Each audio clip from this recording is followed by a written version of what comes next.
Assalamualaikum warahmatullahi wabarakatuh. Perkenalkan, nama saya Tiara Harmila, nomor BP 1911081004, kelas TRPL2B. Nah, pada kesempatan kali ini saya akan menjelaskan materi tentang manajemen memori 2, bagian 2, pada mata kuliah Sistem Operasi Teori. Yang pertama ada algoritma partisi dinamis. Algoritma partisi dinamis terbagi 4. Yang pertama algoritma best fit, yang kedua algoritma first fit, yang ketiga algoritma next fit, dan yang keempat algoritma worst fit. Algoritma best fit yaitu mengalokasikan blok yang paling cocok dengan ukuran request. Algoritma mencari sampai akhir dan mengambil lubang yang dapat memuat proses. Mencoba mencari lubang yang mendekati ukuran yang diperlukan. Yang kedua, algoritma first fit, yaitu mengalokasikan proses pada blok pertama yang ditemui yang besarnya mencukupi. Manajemen memori menelusuri peta bias atau senarai berkait sampai menemukan lubang besar yang mencukupi untuk ditempati proses. Lubang dibagi dua, untuk proses dan lubang yang tidak digunakan kecuali ketika besar lubang itu tepat sama dengan ukuran yang dibutuhkan proses. Yang ketiga, algoritma next fit, yaitu pencarian dimulai dari akhir pencarian sebelumnya. Mekanismenya sama dengan algoritma first fit, hanya penelusuran tidak dimulai dari awal, tapi dimulai dari posisi kali menemukan segmen untuk proses. Dan yang terakhir algoritma worst fit, mengalokasikan blok terbesar yang sedia, yaitu selalu mencari lubang besar yang tersedia sehingga lubang dapat dipecah menjadi cukup besar agar berguna untuk proses-proses berikutnya.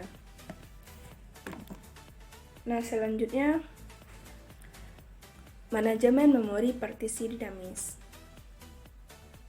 Yang pertama, pemartisian statis tidak menarik karena memori terlalu banyak diboroskan. Yang kedua, dengan pemartisian dinamis, maka jumlah, lokasi, dan ukuran proses di memori dapat beragam sepanjang waktu secara dinamis. Dan yang terakhir, proses yang akan masuk ke memori segera dibuatkan partisi untuknya sesuai kebutuhan. Di sini ada contoh terjadinya lubang-lubang kecil pada memori. Pada tabel A memori untuk sistem operasi, proses pertama berakhir dan membebaskan memorinya pada tabel B untuk sistem operasi. Pada gambar selanjutnya, pada tabel C, proses 3 kemudian berakhir dan membebaskan memorinya. Pada tabel D, lubang memori dipadatkan sehingga terbentuk lubang memori besar yang bebas. Namun, pemartisian dinamis ini memiliki kelemahan, yaitu dapat terjadi lubang-lubang kecil memori di antara partisi-partisi yang dipakai dan merumitkan alokasi dan dealokasi memori. Selanjutnya, pegging.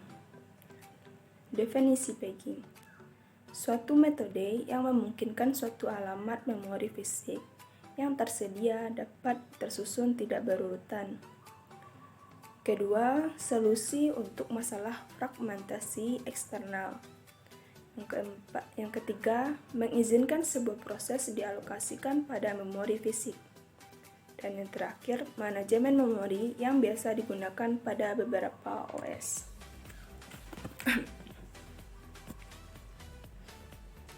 Selanjutnya, konsep pegging.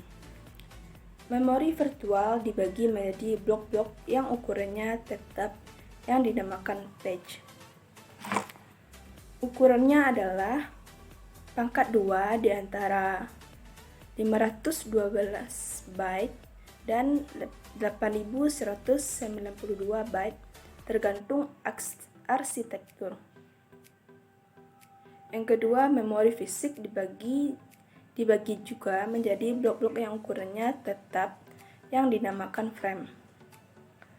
Dan yang terakhir, membuat suatu tabel yang akan menerjemahkan memori virtual menjadi memori fisik. Di sini sudah terdapat gambar struktur paging.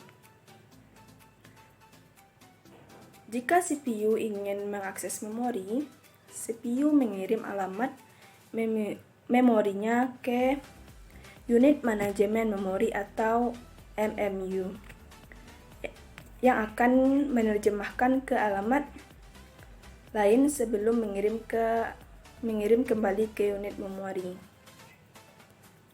Alamat yang dihasilkan oleh CPU disebut alamat logis.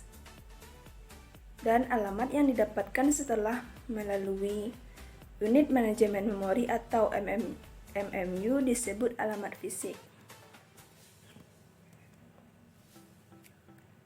Selanjutnya, segmentasi. Konsep segmentasi ada 3. Yang pertama, salah satu cara untuk mengatur memori dengan menggunakan segmen. Yang kedua, program dibagi menjadi beberapa segmen, yaitu di main memori setelah program dimasukkan ke memori. Yang ketiga, segmen yaitu kumpulan logical unit. Selanjutnya, arsitektur segmentasi. Alamat logika terdiri dari 2 bagian, yaitu nomor segmen atau dengan lambang S kecil dan offset dilambangkan dengan D kecil yang dituliskan dengan nomor segmen, offset. Selanjutnya, pemetaan alamat logika ke alamat fisik menggunakan tabel segmen atau segmen tabel. Sifat segmentasi. Yang pertama, ukuran tiap segmen tidak harus sama. Dapat diletakkan di mana saja. Tabel segmen sama dengan menentukan lokasi segmen. Saling berbagi, adanya proteksi, dan yang terakhir alokasi yang dinamis. Perbedaan paging dan segmentasi. Paging tidak ada fragmentasi luar, alokasinya cepat, sedangkan segmentasi saling berbagi dan proteksi. Nah, itulah penjelasan mengenai manajemen memori 2. Jika ada salah atau kurangnya, saya mohon maaf. Saya akhiri. Assalamualaikum warahmatullahi wabarakatuh.